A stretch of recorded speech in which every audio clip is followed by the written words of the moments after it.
নমস্কাৰ সকলোকে স্বাগত জনাইছো এটা বিশেষ বিষয় এই বিষয়টো বৰ্তমানলৈকে অসমত কোনো জ্বলন্ত ইস্যু নহয় বা এই ইস্যুটো ভাইৰেলো হোৱা নাই বা এই ইস্যুটোক লৈ কাৰো আহেও নাযায় আৰু লগতে এই ইস্যুটোক লৈ বিশেষ মূৰ নঘমায় আৰু এই ইস্যুটো সন্দৰ্ভত কথা ক'লে মানুহে শুনাতকৈ তাক স্কিপ কৰে আজিকালি সামাজিক মাধ্যমৰ ভিডিঅ'বিলাক স্কিপ কৰে কথাখিনি স্কিপ কৰি থৈ দিয়ে এতিয়া তেনেকুৱা ধৰণৰ এটা উদাহৰণ আমি প্ৰথমতে দি লৈছো যে কাজিৰঙাৰ বন্যপ্ৰাণীয়ে পানীৰ সংকটত ভুগিছে সেইহতীয়াকৈ সৰুকৈ এটা বাতৰি ওলাইছিল কাজিৰঙা ৰাষ্ট্ৰীয় উদ্যানৰ ভিতৰত যিখিনি জীৱ-জন্তু বাস কৰি আছে সেইখিনি পানীৰ অভাৱত ভুগিছে এটা পানীৰ অভাৱত কিয় ভুগিছে সেই কথাটো যদি আপুনি বিচাৰি যায় তেতিয়া আপোনাৰ ওচৰত থকা ব্ৰহ্মপুত্ৰ নদীখনলৈ এতিয়া গ'লেই হ'ল ব্ৰহ্মপুত্ৰ নদীখনৰ পানী কি ধৰণে শুকাইছে সেটো আপোনালোকে নিজেই দেখিব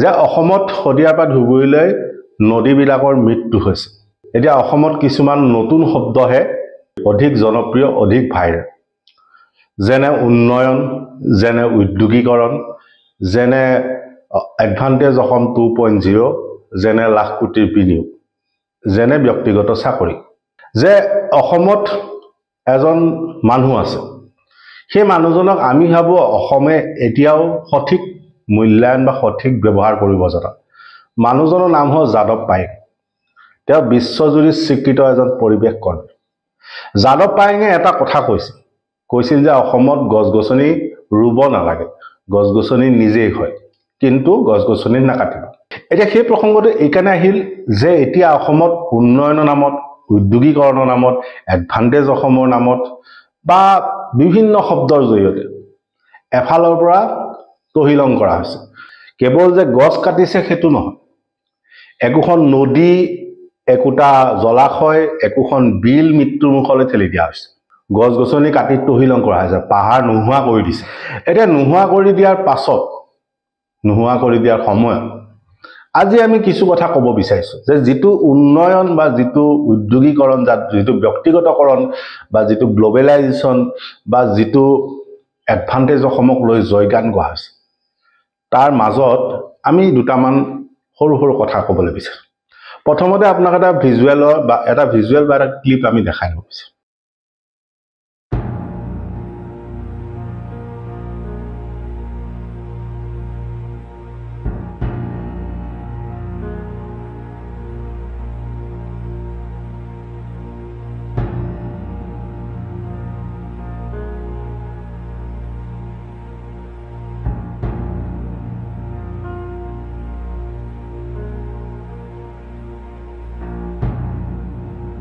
এই দৃশ্যটোত আপুনি ঠিকই দেখিছে এইকেইটা হৰিণা কেইটাই এই গৰুৰ লগত জাবৰৰ দমত কিবা কিবি বিচাৰিছে কিবা কিবি মানে খোৱা খাদ্য বিচাৰিছে কাৰণ বনাঞ্চলখন নোহোৱা হৈ গ'ল নোহোৱা হোৱাৰ পাছত সেই হৰিণা কেইটাই উপায় নাপায় এতিয়া ৰাজপথত থকা জাবৰৰ দমত খাদ্য বস্তু বিচাৰিছে এটো হ'ল বৰ্তমানৰ ভাৰতবৰ্ষৰ বৰ্তমানৰ পৰিস্থিতি এই দৃশ্য হ'ল ডেৰাডুনত এতিয়া ডেৰাডুনত এই বনাঞ্চলখনৰ পৰা এই হৰিণাখিনি ওলাই আহিছে খাদ্য বস্তুৰ সন্ধান তেনেদৰে অসমত আপুনি দেখিব খাদ্য বস্তুৰ সন্ধানত হাতী ওলাই বাঘ ওলাই কাৰণটো কি বনাঞ্চলখন নাইকিয়া হ'ল এটা নাইকিয়া হোৱাৰ পাছত বনাঞ্চলখনত কি কৰিছে তাৰ উদাহৰণবিলাক হ'ল যে কৰবাত আম্বানীয়ে চিমেণ্টৰ কাৰখানা বহাব তাৰ কাৰণে 9000 বিঘা মাটি লৈছে আম্বানীয়ে কৰবাত উদ্যোগ বহাব তাৰ বাবে কাৰ্বি আংলঙত মাটি দিছে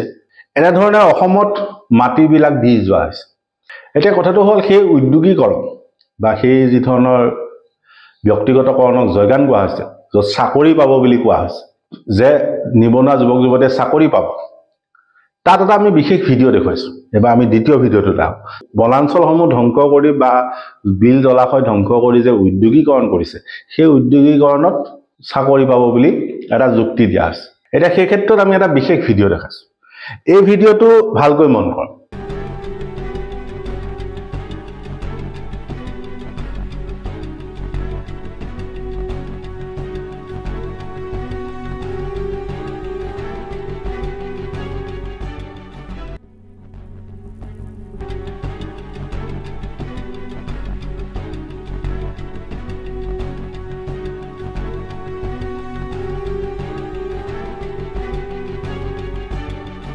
এতিয়া এই ভিডিঅ'টোত আপুনি যিখিনি দৃশ্য দেখিছে এইখিনি দেখি চাগে আপুনি আচৰিত হৈছে। এতিয়া কথাটো হ'ল ভিডিঅ'টো কালিৰ দিনটোত ৰাজহুৱা হৈছে, ৰাজহুৱা হোৱাৰ পাছত আজিৰ দিনটোত তাৰ স্পষ্টীকৰণ আহিছে। কিন্তু কথাটো হ'ল স্পষ্টীকৰণটো আহিলেও ভিডিঅ'টো মিছা নহয়। প্ৰথম কথাটোৱে হ'ল ভিডিঅ'টো মিছা নহয়। ভিডিঅ'টো এইকাৰণে মিছা নহয় যে তেওঁলোকে এইটো কথা কৈছে যে ভিডিঅ'টো কৰাটো হয়, ভিডিঅ'ত হোৱা ঘটনাখিনিও হয়। এটা ঘটনাটো কি?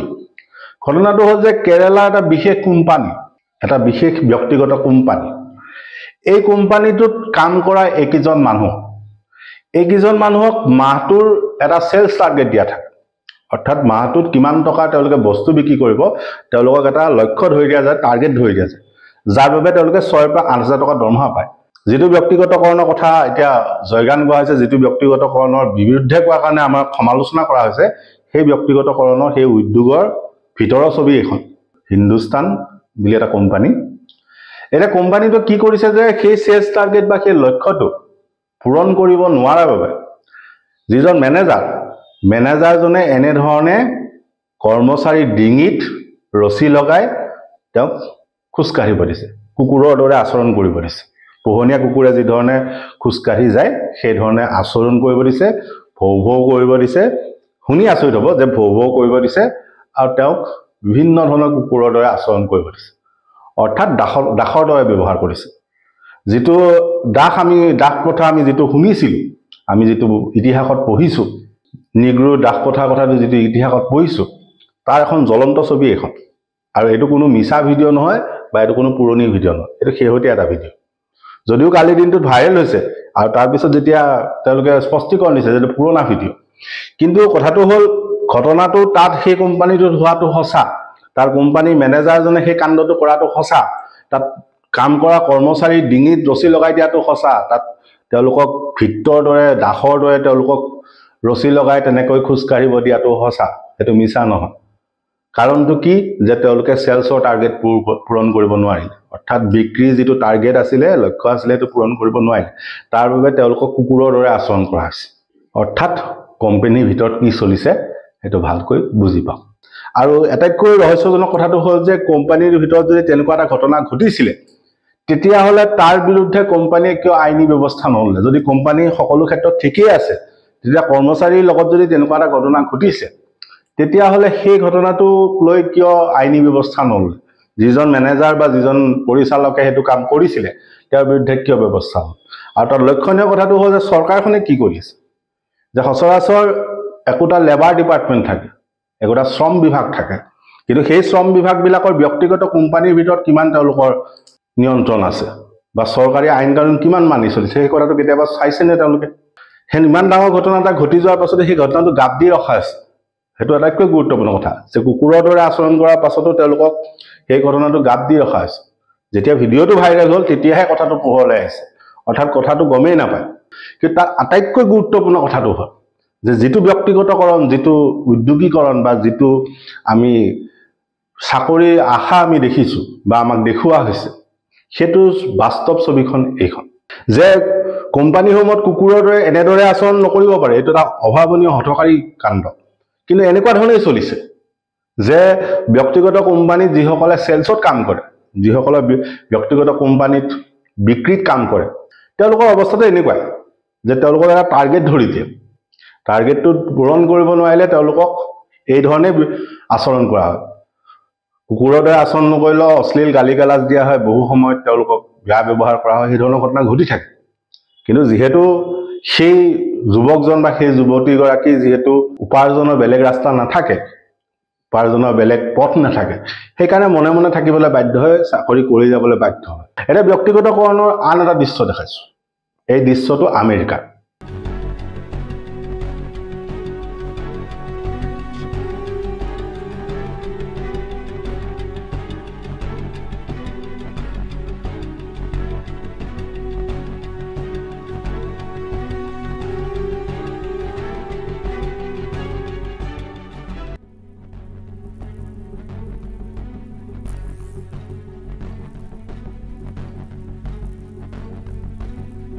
ভাৰতত হোৱা হ'লে এই ঘটনাটো বিশেষ চৰ্চা নহ'লহেঁতেন। এতিয়া যিহেতু আমেৰিকাত হৈছে, গতিকে আমেৰিকা সংবাদ মাধ্যমে মেৰুদণ্ড পোন কৰিয়ে তেওঁলোকে কাম কৰে, গতিকে আজি লাইভ হৈছে। লাইভ হোৱাৰ বাবে গোটেই বিশ্বই গম পাইছে যে আমেৰিকাত বৃহৎ প্ৰতিবাদ হৈছে। এটা প্ৰতিবাদৰ মূল কাৰণটো কি? দুজন ব্যক্তি প্ৰথমজন হ'ল ইলন মাস্ক বুলি কওঁতে টুইটাৰৰ মালিক, স্পেচ এক্সৰ মালিক, ষ্টাৰলিংকৰ মালিক, এজন বৃহৎ পুঁজিপতি, বিশ্বৰ অন্যতম ধনাঢ্য ব্যক্তি, অৰ্থাৎ এজন ব্যক্তিগত বৃহৎ কোম্পানীৰ মালিক। তেওঁৰ বিৰুদ্ধে প্ৰতিবাদ হৈছে আৰু ৰাষ্ট্ৰপতি ডনাল্ড ট্ৰাম্পৰ বিৰুদ্ধে প্ৰতিবাদ হৈছে। এটা ডনাল্ড ট্ৰাম্প ৰাষ্ট্ৰপতি হোৱাৰ উপৰি 43টা অৰ্থাৎ 43টা কোম্পানীৰ মালিক। তেওঁৰ নিজৰ ৰিয়েল ইষ্টেট বিজনেছ আছে, তেওঁৰ নিজৰ ফ্লেটৰ বিজনেছ আছে, কোম্পানী আছে, তেওঁ এজন বৃহৎ ব্যৱসায়ী। এতিয়া দুয়োজন ব্যৱসায়ীৰ বিৰুদ্ধে প্ৰতিবাদ হৈছে। কিয় হৈছে? যে তেওঁলোকৰ বাবে, তেওঁলোকৰ সিদ্ধান্তৰ বাবে আমেৰিকাৰ শ্বেয়াৰ মাৰ্কেটত পতন হৈছে, আমেৰিকা কোম্পানী ডুবিছে। এতিয়া সেই ঘটনাটোৰ উদাহৰণটো এইকাৰণে টানি আনিছোঁ যে সম্পূৰ্ণ নিয়ন্ত্ৰণ তেওঁলোকৰ হাতলৈ যেতিয়া গুচি গৈছে, তেতিয়া অৱস্থাটো সেইটো হৈছে যে যিটো ব্যক্তিগতকৰণ, যিটো উদ্যোগীকৰণৰ আমি ঢোল কোবাই আছোঁ, সেই উদ্যোগীকৰণ, সেই ব্যক্তিগতকৰণ ইতিমধ্যে আমেৰিকাত হৈ গ'ল। তেওঁলোকে তাৰ ফলাফল এতিয়া দেখিছে। আজি ভাৰতবৰ্ষ বা অসমত যিখিনি উদ্যোগীকৰণ, ব্যক্তিগতকৰণৰ কথা কৈ থকা হৈছে, যিখিনি গুণগান গাই পেলাই ব্যক্তিগতকৰণ হ'ব বুলি কোৱা হৈছে বা হ'বলৈ আগবঢ়াই দিয়া হৈছে, সেই ব্যক্তিগতকৰণ, সেই উদ্যোগীকৰণ ইতিমধ্যে আমেৰিকাত হৈ সমাপ্ত হৈ গ'ল। এতিয়া তাৰ ফলাফল দিছে। ফলাফল কি? যে এইবাৰ আমেৰিকাৰ শাসনত সেই ব্যক্তিগতকৰণৰ দুই মূল যি হোতা, অন্যতম যি ধনাঢ্য ব্যক্তি, বৃহৎ কোম্পানীৰ মালিক, তেওঁলোকে এতিয়া শাসনত আহিল। সেই ব্যক্তিগত কোম্পানীৰ পৰাই তেওঁলোকে শাসনত অহাৰ পাছত তেওঁলোকে এনেকুৱা কিছুমান সিদ্ধান্ত লৈছে যাৰ বাবে আমেৰিকাৰ অৰ্থনীতিত খহনীয়া আহিছে, শ্বেয়াৰ মাৰ্কেটত পতন আহিছে। পতন অহাৰ পাছত আমেৰিকাৰ ৰাইজে বাধ্য হৈ ৰাজপথত ওলাইছে, আৰু এজন দুজন নহয়, লাখ লাখ মানুহ ওলাইছে। প্ৰতিবাদটো কিহৰ বিৰুদ্ধে হৈছে? সেই ব্যক্তিগতকৰণৰ বিৰুদ্ধে হৈছে। অৰ্থাৎ ব্যক্তিগতকৰণ হৈ যোৱাৰ পাছত আমেৰিকাৰ ৰাইজে বা আমেৰিকাৰ জনতাই ফলাফল দেখি গৈছে, বিহু দেখি গৈছে। গতিকে আমি যিটো ব্যক্তিগতকৰণৰ কথা কৈ আছোঁ, তাৰ ফলত এই ধৰণৰ এটা পৰিস্থিতি ক্ৰমান্বয়ে হৈছে। আৰু ভাৰতবৰ্ষৰ ক্ষেত্ৰত হ'ল যে আমি প্ৰথম দৃশ্যাংশটো যিধৰণে দেখালোঁ যে এফালৰ পৰা বনাঞ্চল ধ্বংস কৰি গৈছে, এতিয়া জীৱ জন্তু থাকিবলৈ ঠাই নাই। হায়দৰাবাদ বিশ্ববিদ্যালয়ৰ কাষত থকা বনাঞ্চলখন ধ্বংস কৰিলে, 4 দিনত 60,000 গছ কাটিলে। তাৰ পাছতো ন্যায়ৰ কথা কোৱা ৰাহুল গান্ধী, প্ৰিয়ংকা গান্ধী, সোনিয়া গান্ধী কাৰো মুখত এটা শব্দ নোলায় যে কংগ্ৰেছ চৰকাৰখনে ভুল কৰিছে। সেই কথাটো ক'বলৈ কিন্তু এতিয়া ৰাহুল গান্ধীৰ সাহস নাই। এনেই কিন্তু প্ৰতিটো কথাতে ৰাহুল গান্ধীয়ে সমালোচনা কৰে, কিন্তু এতিয়া তেওঁলোকৰ মুখৰ মাত নাই। তেনেদৰে যিটো কেৰালাৰ ভিডিঅ', সেই ঘটনাটো হোৱা সেই উদ্যোগটো বা সেই যিটো ব্যক্তিগত প্ৰতিষ্ঠান, মাৰ্কেটিং যিটো এজেঞ্চি, সেইটোৰ কাৰ্যালয় ক'ত আছে? ৱেনাড লোকসভা সমষ্টি কাৰ অধীনত আছিলে? ৰাহুল গান্ধী, বৰ্তমান প্ৰিয়ংকা গান্ধী। বিগত নিৰ্বাচন ৰাহুল গান্ধী সাংসদ আছিল, এইবাৰ প্ৰিয়ংকা গান্ধী সাংসদ। তেওঁৰ সমষ্টিটোৰ ভিতৰত সেই ধৰণৰ অন্যায় হৈছে। এতিয়া সেই ঘটনাটো মাতে নে নামাতে সেইটো আপোনালোকে লক্ষ্য কৰিব বাৰু। কিন্তু কথাটো হ'ল, যি ধৰণে আমি আগুৱাই গৈছোঁ, যি ধৰণৰ এটা পৰিৱেশ তৈয়াৰ কৰা হৈছে, সেইটোত ফলাফলবিলাক এনেকুৱা। আৰু যদি বনাঞ্চলখন নাথাকে, যদি জলাশয় নাথাকে, যদি বিল নাথাকে, যদি জীৱ জন্তু নাথাকে, মানুহ কিন্তু জীয়াই থাকিব নোৱাৰে। সেই কথাটো কোনো কাৰণত অনুধাৱন কৰা নাই মানুহ। যে আমি উদ্যোগীকৰণ বিচাৰিছোঁ, কিন্তু উদ্যোগীকৰণৰ নামত যিটো পৰিৱেশ সৃষ্টি কৰা হৈছে, এইটোত মানুহে কিমান দিন তিষ্ঠি থাকিব? আজি অসমতে যি ধৰণে উষ্ণতা বৃদ্ধি পাইছে, তাৰ কাৰণটো কি? এফালৰ পৰা বনাঞ্চল ধ্বংস কৰা হৈছে। গুৱাহাটীত আমি ঘাম টুকিব লাগে, কিন্তু গুৱাহাটীৰ পৰা কিছু দূৰ যদি আমি চান্দুবিলৈ যাওঁ, তেতিয়া আমাৰ ঘামেই নোলায়, কাৰণ তাত গছ গছনি পৰ্যাপ্ত পৰিমাণ আছে, পাহাৰীয়া অঞ্চল। পাৰ্থক্যটো তাতে ওলাইছে।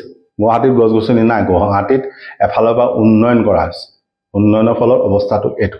গতিকে আমি আপোনালোকৰ সন্মুখত এটা বিশেষ বিষয়বস্তু দেখালোঁ যে উদ্যোগীকৰণ, ব্যক্তিগতকৰণ লাগে নে পৰিৱেশো লাগে, যে আমি কেৱল উন্নয়ন আৰু উন্নয়ন বিচাৰিম নে পৰিৱেশটো বিচাৰিম। কাৰণ পৰিৱেশটো যদি নাথাকে, তেতিয়া মানুহে উশাহ ল'বই নোৱাৰিব। AC ৰুম সদায় সমাধান সূত্ৰ নহ'ব। খাবলৈ পানীটোপা নহ'লে মানুহ কেনেকৈ জীয়াই থাকিব? গতিকে কথাবিলাক অকণমান ভাবি চাব, কথাবিলাক অকণমান আমনি লগা, কিন্তু আমি ভাবোঁ এইখিনি বৰ্তমানৰ সবাতোকৈ জৰুৰী বিষয়। যে যিটো কথা আমি এৰাই চলিছোঁ, সেইটো বৰ্তমান আটাইতকৈ জৰুৰী বিষয়। যে পৰিৱেশটো যদি নাথাকে, জীৱ জন্তুখিনিক যদি আমি সুৰক্ষা দিব নোৱাৰোঁ, যদি বনাঞ্চল নাথাকে, তেতিয়া মানুহ কিন্তু বেছি দিন নাথাকে।